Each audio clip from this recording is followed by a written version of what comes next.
नमस्कार बच्चों, स्वागत है आप सभी का आज की इस वीडियो में, जिसमें हम सॉल्व करने वाले हैं क्लास 10th की 5 अक्टूबर की वर्कशीट को। तो ये हिंदी मीडियम की वर्कशीट का सॉल्यूशन का वीडियो है। इसमें हम हिंदी मीडियम में मैथ्स और साइंस की वर्कशीट्स को सॉल्व करेंगे। इंग्लिश मीडियम का वीडियो आपको चैनल में मिल जाएगा और आज का हिंदी का जो वीडियो है हिंदी सब्जेक्ट का, वो भी आपको चैनल में मिल जाएगा। ध्यान से देखिए, आगे बढ़ते हैं। हम फटाफट शुरू करते हैं वीडियो को बिना टाइम वेस्ट करें। तो आज का जो वीडियो है वो कार्बन और इसके यौगिक के बारे में है, जो पिछली कुछ क्लासों से हम कार्बन के बारे में पढ़ रहे हैं। आज शुरू करते हैं प्रक्रियात्मक समूह के बारे में। तो प्रक्रियात्मक समूह क्या होता है? प्रक्रियात्मक समूह कार्बन के उत्पादों के ऊपर लगने वाला एक ऐसा समूह है जो कार्बन उत्पादों के गुणधर्मों को पूर्ण रूप से बदल देता है। जो कार्बन उत्पाद जितने भी होते हैं उनके गुणधर्म पूरी तरीके से बदल जाएंगे, तो उनको हम कहते हैं कि वो प्रक्रियात्मक समूह है। कुछ प्रक्रियात्मक समूहों को उदाहरण आपके सामने लिखा हुआ है।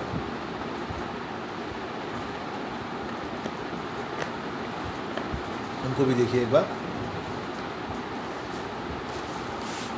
वो है आपका Cl, Br, OH, CHO, COOH, CO। और ये सारे जो हैं ये प्रक्रियात्मक समूह हैं। वैसे मैं आपको सभी को एक अच्छी खबर दूंगा, ये जो प्रक्रियात्मक समूह वाला टॉपिक है ये आपके पेपर में आ ही नहीं रहा है। इस साल आपका 30% कोर्स जो है वो कम हो गया, तो ये प्रक्रियात्मक समूह वाला टॉपिक नहीं आ रहा है। लेकिन वर्कशीट तो हमें सॉल्व करनी है इसकी, तो हम पढ़ लेते हैं। अब कुछ प्रक्रियात्मक समूह पहचानने के लिए हमें कहे गए हैं, तो याद रखो, अगर ClBr लिखा हो तो उसको हेलो कहते हैं, या फिर हम कहते हैं इसे क्लोरीन ब्रोमीन। OH कहीं लिखा हो तो वो अल्कोहल है, CHO लिखा हो तो एल्डिहाइड है, सिर्फ CO लिखा हो तो कीटोन है, COOH लिखा हो तो कार्बोक्सिलिक अम्ल है। डबल बॉन्ड और ट्रिपल बॉन्ड भी आप पहचान लेंगे। चलिए क्वेश्चन करते हैं। फिर जो नीचे क्वेश्चन दिए, तो क्वेश्चन में सबसे पहले उन्होंने बोला कि निम्नलिखित में से प्रक्रियात्मक समूह को पहचानें। सबसे पहले है CO। तो CO क्या होता है? CO होता है कीटोन। तो आप लिख देंगे पहले वाले में कीटोन। दूसरे वाले में OH है, और OH क्या कौन सा होता है बेटा? OH होता है अल्कोहल। तो दूसरे वाले में लिख देंगे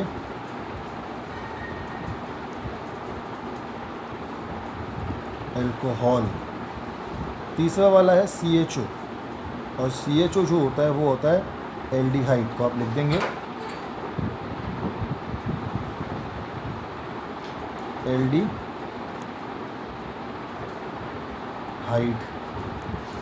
फिर Br, इसको आप हेलो भी लिख सकते हैं, और साथ में आप चाहें तो ब्रोमीन भी लिख सकते हैं। Cl जो होता है इसको भी आप हेलो भी लिख सकते हैं और क्लोरीन भी लिख सकते हैं। ऐसे CH3COOH क्या होता है? तो ये होता है कार्बोक्सिलिक अम्ल। तो लिख लीजिए यहीं से देख के, फटाफट आपके सामने स्क्रीन पे लिखा है कार्बोक्सिलिक अम्ल। और ये हमारी साइंस की वर्कशीट हो गई पूरी। आगे देखते हैं आज की मैथ्स की वर्कशीट में क्या है। चलिए, मैथ्स की वर्कशीट है। तो आज की जो मैथ्स की वर्कशीट है बेटा, वो भी आपकी ऊंचाइयों और दूरियों पर आधारित है। तो सब फटाफट पहले प्रश्न को उत्तर कर लेते हैं।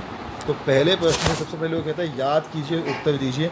तो पहला क्वेश्चन तो गलत है, मैं सॉल्व कर चुका हूँ। इसके अंदर इन तीनों में से कोई नहीं आएगा आंसर। दूसरे का उत्तर है बेटा 30, और तीसरे का उत्तर है √2p। फिर कुछ उदाहरण दिए हैं, तो मुझे लगता है उदाहरण तो आप अपने आप देखेंगे तब आपको ज़्यादा अच्छे से समझ में आएंगे। हम सीधा पहुंचते हैं क्वेश्चन पर।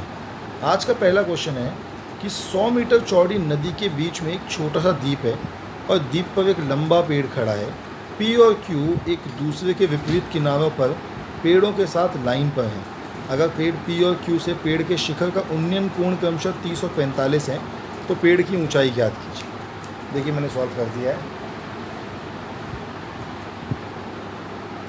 तो सॉल्व किया हमने, तो इन इंग्लिश में क्वेश्चन लिखा, लेकिन आप कंफ्यूज मत होना।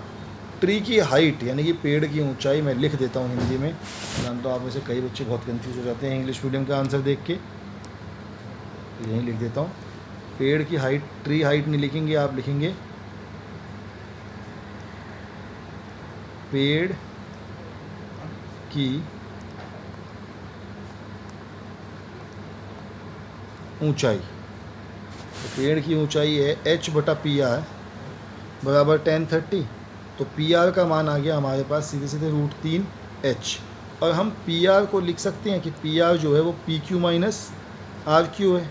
ऐसे ही हमने दूसरा त्रिभुज सॉल्व किया ये वाला, जिसमें हमने h/RQ 1045 लिखा और h का मान निकाल दिया RQ। अब ध्यान से देखिए, यहाँ RQ में हम h का मान पुट कर देंगे तो आपका आ जाएगा √3h बराबर 100 माइनस h को एक साइड ले गया तो ये आ गया h √3 माइनस 1 बराबर 100। पूरा सॉल्व करने पे हाइट ऑफ द ट्री कितना आ गया 13.7 मीटर। यानी जो पेड़ की ऊंचाई है, जो बीच में पेड़ है, उस पेड़ की ऊंचाई 13.7 मीटर है। 13.7 मीटर उस बीच के पेड़ की ऊंचाई है। अगला प्रश्न देखते हैं कि 5 मीटर ऊंची एक मीनार पर ध्वज झंड लगा है। भूमि पर स्थित किसी बिंदु से ध्वज दंड के ऊपरी सिरे व पाद बिंदु का उन्नयन कोण 60 और 45 है। ध्वज झंड की लंबाई ज्ञात कीजिए। तो देखिए, हमने त्रिभुज आपके सामने बना दिया, नीचे टावर, ऊपर ध्वज खंड हमने मान लिया ध्वज खंड की लंबाई 5 मीटर। तो त्रिभुज BCD = tan theta P/B। 1045 P/B हो गया, x का मान हो गया h, tan थीटा हो गया हमारा P/B। यहाँ से हमारे पास h का जो फाइनल मान आया वो आया 6.83 मीटर, क्योंकि हमारे पास पहले हमने tan थीटा लगाया और h और x के बीच का संबंध स्थापित किया जो कि था x बराबर h। फिर हमने फिर tan थीटा लगाया तो AC/CD आ गया, परपेंडिकुलर अपॉन में बेस tan 60 बराबर, अब AC का मान कितना होगा बेटा, AC होगा 5/h/x।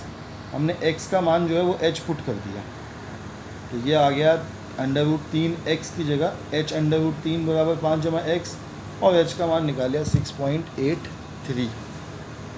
तो इसी के साथ हमारी मैथ्स की वर्कशीट बच्चों कंप्लीट हो गई। आपसे कल फिर मिलेंगे हम अब कल की वर्कशीट के साथ। पर उससे पहले साइंस की वर्कशीट भी कंप्लीट कीजिए, अपनी मैथ्स की वर्कशीट भी कंप्लीट कीजिए बच्चों। तो all the best, stay healthy and stay safe.